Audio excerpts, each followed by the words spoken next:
If you've been putting in the hours but still feel stuck, the problem isn't your effort, it's how you're practicing. The right creative maps can speed up your improvement, helping you get better at building, editing, piece control, and more. In this video, I'll show you 5 of the best maps to actually make a difference in your gameplay. Stick around, and by the end, you'll know exactly where to train. Let's get into it.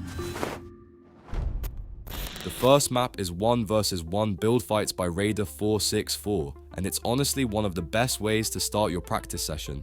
This map is perfect if you're looking to free build casually, run simple 1 vs 1s, or just move around and get your hands warmed up without any stress. Personally, I use it mainly to free build and get my mechanics feeling smooth before I dive into more focused practice.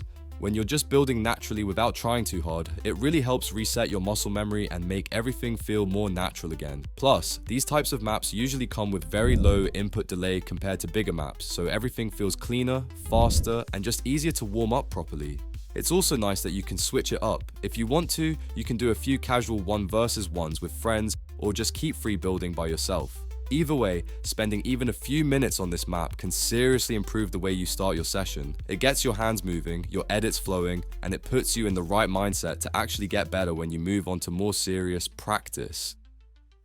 Before we get back to the video, I just want to talk about something that's honestly been a game changer for me: Gear Up Booster. If you've been wondering how I get such low input delay and smooth gameplay even while recording, this is what I've been using.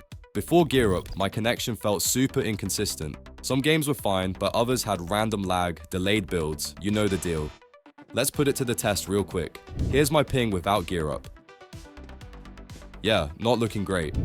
Now just open the Gear Up Booster app, select Fortnite, and hit Boost. You'll instantly notice the difference. Ping drops, connection feels way more stable, and the gameplay is just so much smoother. It basically finds the fastest route from your device to the game servers and keeps your ping steady, so the game actually feels responsive. If you want to try it for yourself, the link's in the description and pinned comment. Now let's get back into the video. Now moving on to the second map, Martoz's Turtle Fights. After getting your hands warmed up, this is one of the best ways to dive into real fighting situations.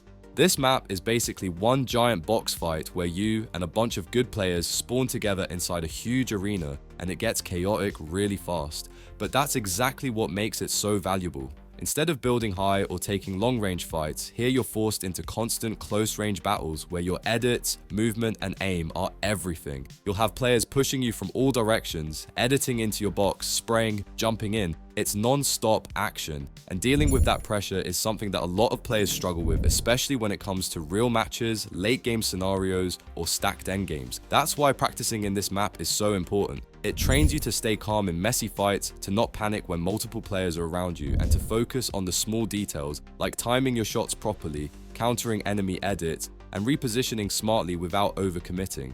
It's also one of the best ways to sharpen your reaction time under pressure, because you never really have the luxury to think too much. Every moment you're reacting, editing quickly, hitting your shots, and trying to control the space around you. Another great thing is that, because the map keeps respawning players, you can get tons of real fighting reps in a short amount of time. No downtime, no waiting in lobbies, just pure practice. Over time, this builds a level of comfort in chaotic situations that most players never really train properly. And when you bring that composure into real games, you'll notice how much easier it is to win box fights, survive endgames, and even turn bad situations around in your favor. Even if you're not winning every fight in this map, just sticking with it and focusing on improving your reactions and awareness is going to pay off massively. Now the third map on this list is 1 vs 1 Realistics, and this one's a must if you want to actually improve how you fight in realistic in-game situations. It's similar to regular 1v1s, but instead of just starting on a flat surface with unlimited mats, this map mimics real terrain, natural cover, and the kind of build limits you'd actually have in a mid-game fight, whether it's at a POI, on a hill, or in an awkward angle. This makes it way more valuable than a normal 1v1 because you're not just relying on muscle memory or flashy retakes. You're learning how to deal with elevation, limited space, and random angles, just like you would in a real match.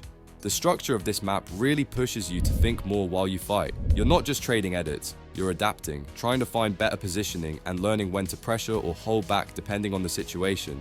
It's one of my favorite ways to bridge the gap between clean mechanics and smart decision making. And the best part is, you still get that 1 versus 1 feeling where you can focus on outplaying one opponent, but with way more realistic layers added on top. If you're trying to get better at mid-game fights or clean up your mistakes in real matches, this map's one of the most efficient tools you can use. Now the fourth map is called Aim, Edit, Piece Control, 1 versus 1 and Free Build. This one's pretty self-explanatory just from the title, and honestly, it's one of the most complete training maps out there. Whether you're trying to work on your aim, tighten your edits, improve your piece control, or just free build, this map's got a full setup for each mechanic. The best part is how well organized everything is. You don't need to jump between maps or waste time loading into different modes. Everything is in one place, and each section has specific drills built to challenge you, whether it's close range aim, reaction-based edits, or advanced piece control paths. The variety here really helps keep your practice sessions fresh. It's also a great map to just hop into when you're not sure what to work on. You can just rotate between aim, edit, and piece control drills back to back. That's what makes it such a solid tool for improving overall mechanical skill. Especially if you're short on time, this is one of the most efficient ways to get a full warm-up in without skipping anything important. Now for the fifth and final map, Mechanics Training V5. This one's built for players who are really trying to take things up a notch. It includes everything from aim to editing and piece control, but the drills here are a lot more advanced. The layout pushes you to be more precise and consistent, and each section is designed to help you clean up mistakes and sharpen your fundamentals. That's exactly why so many competitive players and even pros use it as part of their regular routine. It's one of the best ways to refine raw mechanics. Each section gives you focused repetition without wasting time, whether you're grinding fast edits, working through difficult piece control paths, or tightening up your aim. You're not just going through the motions, you're locking in under pressure. And if you keep coming back to it consistently, you'll start seeing the improvement in your real matches. Now, I know I already included a similar map right before this one, and that's on purpose. They both cover the same fundamentals, but each has unique drills the other doesn't. Some of the edit paths here are more difficult, but the previous map has better options for warm-ups and flow. Depending on how I'm feeling that day, I'll switch between them, and I recommend you do the same. Having both in your rotation just gives you more ways to improve without things getting stale. That wraps up the top 5 creative maps I recommend for getting better at Fortnite. Whether you're grinding mechanics, warming up before a session, or just trying to fix specific weak points, each of these maps has something valuable to offer. If you found this helpful, make sure to like the video and subscribe for more content just like this. I've made tons of videos on how to improve your gameplay, and I'll keep dropping more soon, so stay tuned. And if you want to support me directly, don't forget to use creator code UR1ELFNM in the item shop. Thanks for watching, and I'll see you in the next one.